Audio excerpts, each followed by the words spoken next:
इस वक्त हम मुबारकपुर कल्हड़ी के मकतब इस्लामिया में खड़े हुए हैं।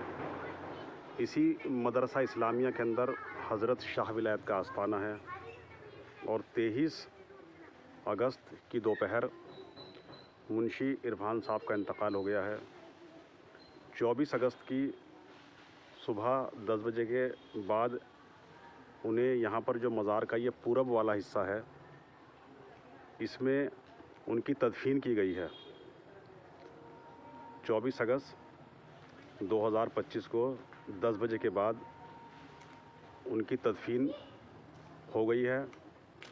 मुंशी जी की अगर हम शख्सियत की बात करें तो उनके शख्सियत के इतने पहलू हैं, इतने ज़ाविये हैं उनकी शख्सियत के कि शायद सुबह से शाम हो जाए और उनकी शख्सियत का ज़िक्र ख़त्म ना हो।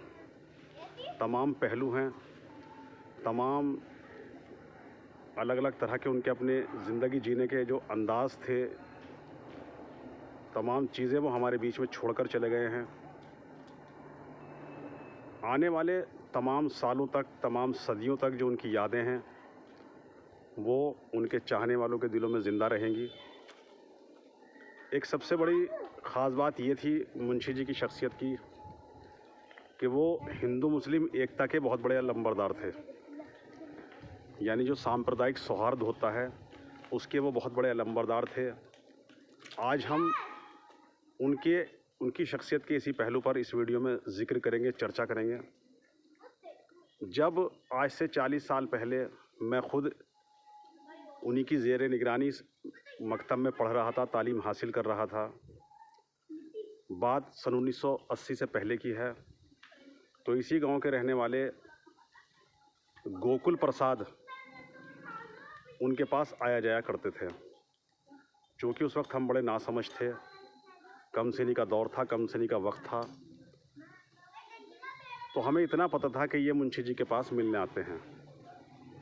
धीरे धीरे समझ बढ़ी तो पता चला कि गोकुल प्रसाद मुंशी इरफान साहब के बड़े ख़ास दोस्तों में से हैं।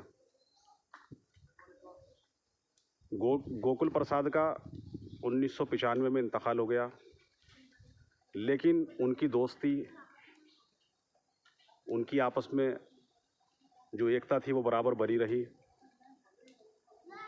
हालात कैसे भी रहे हों, माहौल कितना भी हमारे देश का, हमारे इलाके का ख़राब रहा हो, लेकिन उनकी इस दुआ सलाम पर, इस दोस्ती पर कोई फ़र्क नहीं पड़ा।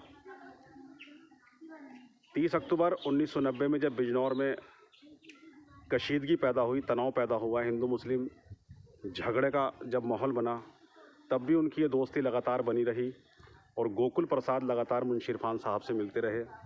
अगर हम 6 दिसंबर 1992 की बात करें, जब अयोध्या में बाबरी मस्जिद को शहीद कर दिया गया, उन हालात में भी इनकी ये दोस्ती, इनकी आपस की ये दुआ सलाम लगातार बनी रही। गोकुल प्रसाद लगातार मुंशी से मिलने आते रहे और उनकी दोस्ती का, उनकी दुआ सलाम का सिलसिला लगातार बना रहा। मुंशी जी से सिर्फ गोकुल प्रसाद ही नहीं, इस बस्ती के भी तमाम गैर मुस्लिम बेपनाह अक़ीदत, बेपनाह उनसियत और बेपनाह मोहब्बत रखते थे। इस बस्ती के बाहर भी तमाम गैर मुस्लिम हजरात जो रहने वाले थे बस्ती के अलावा भी दूसरी जगहों पर, वो भी तमाम मुंशी जी से अपनी अक़ीदत, अपनी मोहब्बत रखते थे और उनसे उनकी अक़ीदत, उनकी मोहब्बत और उनकी उनसियत का सिलसिला लगातार बना रहा। तो मुंशी जी की जो शख्सियत थी उसके तमाम पहलू हैं, अगर उन पर ज़िक्र किया जाए तो मैं समझता हूँ कि सुबह से शाम हो जाएगी, लेकिन वो ज़िक्र ख़त्म नहीं होगा। तो मुंशी जी एक मिसाल ये भी छोड़ कर गए हैं इस बस्ती में कि ये दोस्ती का रिश्ता इतना मज़बूत होता है कि इसमें ना धर्म आड़े आता है, ना जाति आड़े आती है, ना ही किसी तरह का माहौल आड़े आता है। ये दुआ सलाम, ये दोस्ती लगातार हर हालात में उनकी बनी रही और वो एक मिसाल समाज में छोड़ कर गए हैं कि हालात कैसे भी क्यों ना हो, लेकिन अगर दोस्ती है तो वो इतनी मज़बूत होनी चाहिए कि वो टूटनी नहीं चाहिए। 24 अगस्त 2025 को जब मुंशी जी का जनाज़ा इस आस्थाने के अंदर पहुंचा, मियाँ साहब के दरबार में पहुंचा, तो मुस्लिमों के साथ साथ बहुत बड़ी तादाद में गैर मुस्लिम भी शामिल थे। तो हमारे इस चैनल पर मुंशी जी की शख्सियत से जुड़ी हुई जो तमाम बातें हैं, तमाम यादें हैं, वो लगातार टेलीकास्ट होती रहेंगी। हमारी कोशिश होगी कि मुंशी जी की शख्सियत के जो मुनफरिद पहलू थे उन सभी पर रोशनी डाली जाए और लगातार हम इस तरह की वीडियो अपने चैनल पर आपको देते रहेंगे।